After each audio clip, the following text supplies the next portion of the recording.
The year is 1996. We're 3 years into Magic the Gathering's release and subsequent explosion in popularity. The gameplay is rich, the art is beautiful, and Black Lotus is a whopping $200. The primary economy of Magic, its sales, is doing very well, but the secondary market can't say the same. The two sets Chronicles and 4th edition have recently released, and this is notable because they're the first time Magic ever reprinted cards. All-timers like Shivan Dragon, Sarah Angel, and Lightning Bolt were brought back and re-released into new packs. While newer players were excited to finally get their hands on some of these classics, collectors were less enthused. The reprinting caused established collections of expensive cards to lose tons of value overnight and instantly put the validity of Magic as an investment into question. So Wizards of the Coast starts to take action. As part of their strategy to restore faith in the secondary market, they put together a plan to preserve the value of select cards by exempting them from being reprinted. And thus, the reserved list was born. While initially praised by those invested in the game's secondary market, over time, this would become known as one of the single greatest mistakes in Magic's history.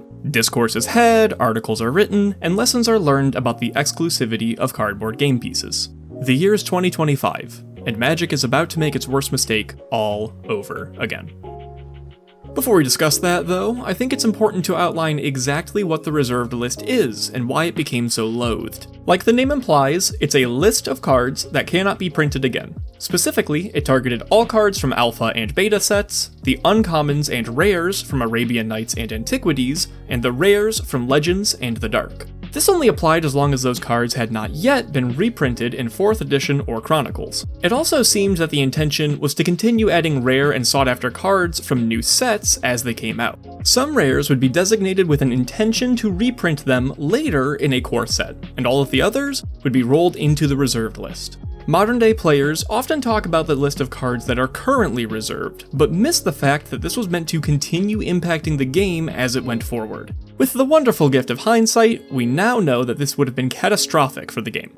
But why is that? What's so wrong with a card being on the reserved list? Like I said before, cards on the list could not be reprinted, but to be more specific, they couldn't be printed again in functionally identical form in either black or white border. Since those are the only borders that are considered tournament legal, if you wanted to use a card on the reserved list in a tournament setting, you needed the original printing of the card. This is where we get into the problem. Cards that cannot be reprinted have the ability to appreciate in value endlessly. When the last print run of a set ends, all of the reserved cards from that set that will ever be printed are currently in circulation. Supply has ended, and if demand increases, then price will too.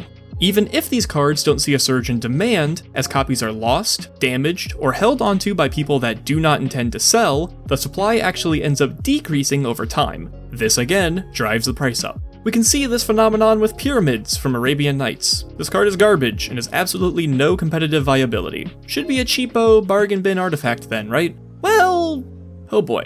This gets much worse with cards that have an actual tournament pedigree, and although it's become an icon for this reason, is one of the chief factors in making the legendary Black Lotus a notoriously expensive card. So to summarize, the issue with the reserved list is that it creates an incredible scarcity in cards, which drives up their price substantially. Cards that should sell for pennies end up expensive, and cards that should be expensive become luxury goods. In the modern day, Magic is already becoming a prohibitively expensive hobby without these factors at play. Imagine how much more daunting the economic barrier to entry would be if we had a still accumulating reserved list. Well, you don't have to imagine very hard, because it's happening. Ladies and gentlemen, allow me to introduce to you Magic's new reserved list, Universes Beyond. Universes Beyond is Wizards of the Coast's shameless exciting new business model, where they print Magic the Gathering cards based on intellectual properties outside of Magic. In other words, it's a crossover. Every now and then, a Universes Beyond set covers a property owned by Hasbro, Wizards of the Coast's parent company, like Adventures in the Forgotten Realms.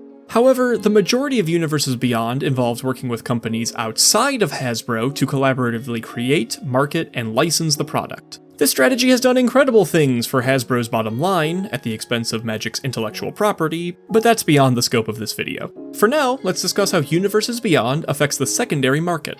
In October of 2022, Magic released a series of 4 pre-constructed commander decks based around the world of Warhammer 40,000. Although many of the cards included were simply reprints of existing Magic cards with setting-appropriate artwork, a total of 168 cards in these decks were new, mechanically unique designs. These not only bear the art, but also the names of concepts and characters directly lifted from Warhammer 40k. And here's where the problem suddenly arises. Wizards of the Coast does not own the rights to Warhammer. Those reside with Games Workshop. In order to create this set, Wizards of the Coast has to negotiate, license the intellectual property of, and sign a contract with Games Workshop. Now, to my knowledge, the specifics of these contracts are not publicly available, but it appears that they are either gated by time or number of print runs. If this is true, it means that if we want to see another Warhammer 40k set, it would require more collaboration between the two companies. And if negotiations fall flat, then it won't happen. Okay, but so what? Maybe we can't get these cards reprinted in another collab, but Wizards can just reprint them on their own, right?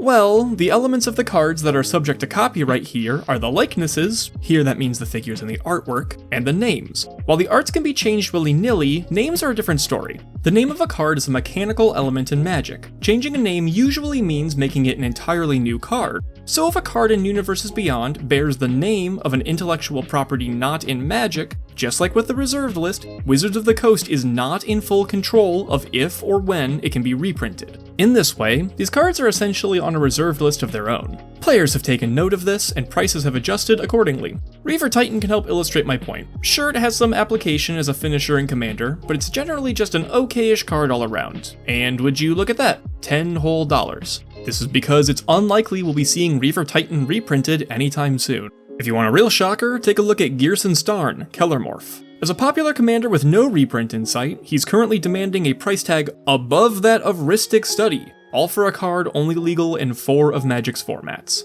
Clearly, there is an issue here.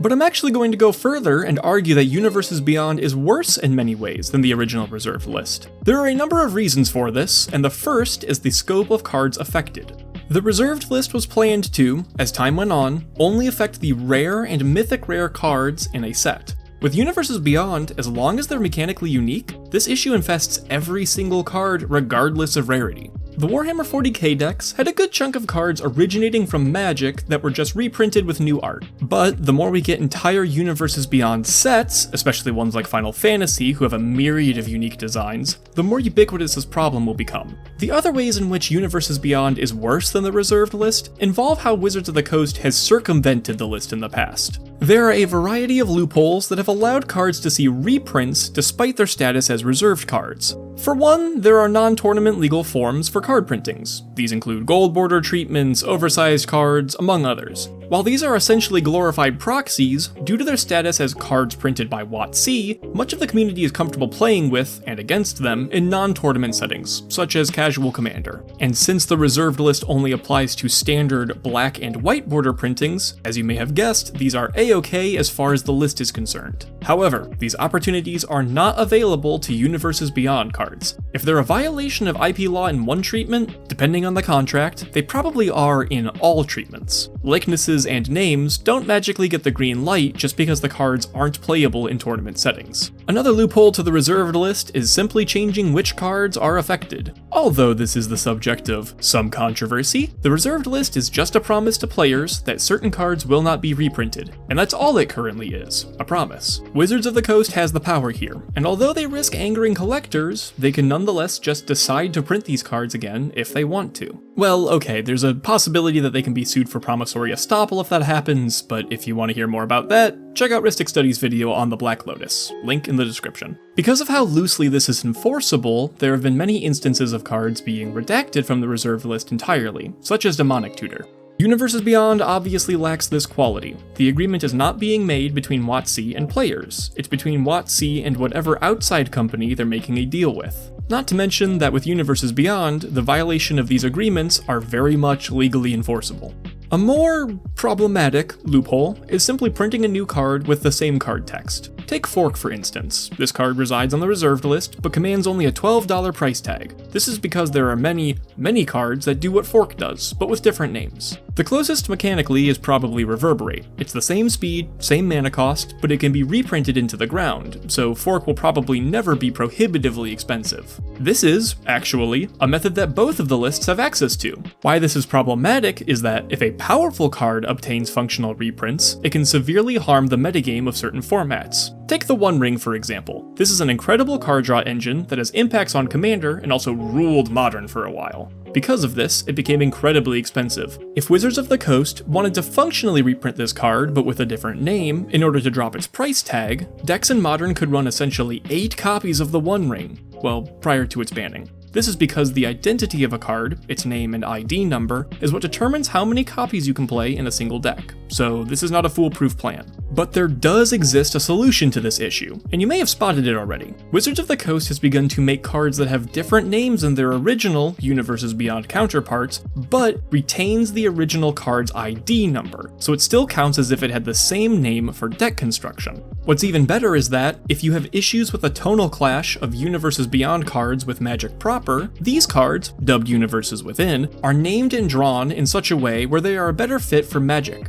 Great! So problem solved, right? Just do this with every mechanically unique card, and suddenly there's nothing to worry about. Well, that idea works in theory, but in practice, WotC have been poor stewards of this implementation. The first Universes Beyond cards were Secret Lair, The Walking Dead. They were released in October of 2020, and they received Universes Within treatments 3 whole years later. Oh, and by the way, did I mention that the Secret Lair only contained a measly 6 cards? Extrapolate that time frame out for the 162 unique cards in Warhammer 40k, and you get the picture. But to be fair, the Street Fighter Secret Lair got theirs within a year of the initial release, so did the Stranger Things product, and the Dungeons & Dragons movie cards got theirs in 2 years. But again, even if these cards were released in a timely manner, which they are not, they are still a far, far cry from the number of cards an entire Universes Beyond set necessitates for reprints. If you trust that Wizards of the Coast is capable of churning out Universes Within products at a steady rate that is commensurate with mechanically unique Universes Beyond cards, then I know a Nigerian prince that could use your help.